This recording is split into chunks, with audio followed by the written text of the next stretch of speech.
Hi guys, kumusta na? Magandang tanghali, magandang hapon, magandang gabi, magandang umaga. Saan sulok ka man ng mundo? Chat. Guys, meron lang akong i-share kasi nga, di ba, nagkakaproblema ako dito sa aking lower back pain. Meron akong masakit sa aking tuhod. Ngayon, pumunta ako ng kailan ba? 3 weeks ago, nagpalab ako. Tapos, nagpa-x-ray ako. So, yan, may nakita nga dito sa aking, sa aking balakang lower back ko. Aray! Bismillah. Ang sakit eh. May tumunog sa aking tuhod. Tapos, alam mo yung, di ba yung ating spinal cord, ganyan. Ang sa akin daw, merong parang may buto siya na, instead na pa-straight siya, parang gumanyan siya, pag ganyan. Kaya sabi ng doktor, sumasakit siya. Kasi di ba yung buto natin dito, instead na straight, meron siyang kunting pag ganyan. Kunti lang naman, hindi naman siya malala. Pero masakit siya in the sense na kapag gumalaw ka, kasi yung buto daw doon kapag, syempre hindi na siya straight, pag ganyan siya. Pag parang ano ba tawag doon? Parang, ay, ang hirap naman kasi magtagalog. Nahihirapan ako mag-explain. O diba? Hirap explain pag Tagalog. Kaluko. Kana bitang mag-ana-ana ba? Kana bang tawag ana ba sa Tagalog? Oy. Pati sa Bisaya naglibog na ko sa Bisaya. Kanang mabag-id ang duha ka bones nimo.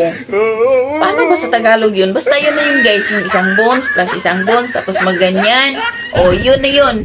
O pag maganyan daw, ayan kaysa sumasakit. O diba? Gets nyo mga So ganun.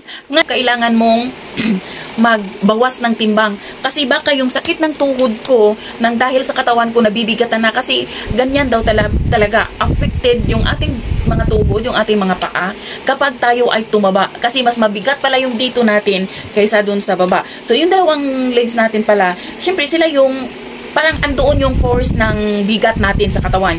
Kaya kapag hindi na nila nakakayanan, kaya yun, sumasakit siya. So sabi ng doktor sa akin, kailangan mong ingat, disiplinahin yung sarili mo. Huwag ka ng saging na hinog kasi mga prutas, lansonis, marang, durian, rambutan, any kind of fruits. Maliban sa mansanas. Ang mansanas daw talaga is good daw talaga yan. Tapos vegetables, mga green leafy vegetables, yun lang daw ang kakainin ko. Tapos isda, then once in a while, pwede naman kumain ng isang konting pork or beef, pero hindi naman ako mahilig. Okay lang, kahit di kami magkita, walang problema. Gulay lang, isda, okay na sa akin yun. Tapos chicken, ganun daw. Sa morning, ang kailangan kong kainin is boiled egg lang, tapos tea. Bawal din akong uminom ng gatas. So, ang gatas lang na pwede sa akin is ang almond. Yun lang ang pwede kong inumin na fresh milk. The rest, hindi pwede muna sa ngayon. Hanggat sa hindi pa bumaba yung aking timbang. Ngayon, sabi ng doktor, kailangan mong mag-walking morning and afternoon. Ang problema, Diyos ko Lord, hindi ako maka-walking sa morning kasi tulog ako.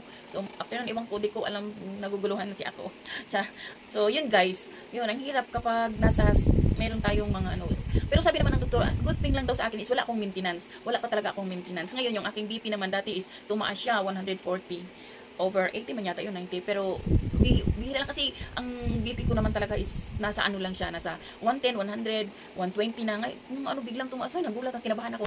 Pero ngayon, okay na siya guys. Bumalik na sa normal ang aking BP. Yun nga lang, titingnan bukas, pupunta ulit ako at ipabasa yung aking bagong laboratory. Titingnan kung ano yung aking result doon sa aking mga test. So, yun lang guys. Thank you for watching. Na-share ko lang para sa ating mga kababaihan. So, meron akong part 2 about naman sa ating mga menopausal na mga babae. Alam ko marami sa atin dyan na mahiyang mag-open up. So, guys, thank you for watching. Until then, bye. God bless everyone. Bye.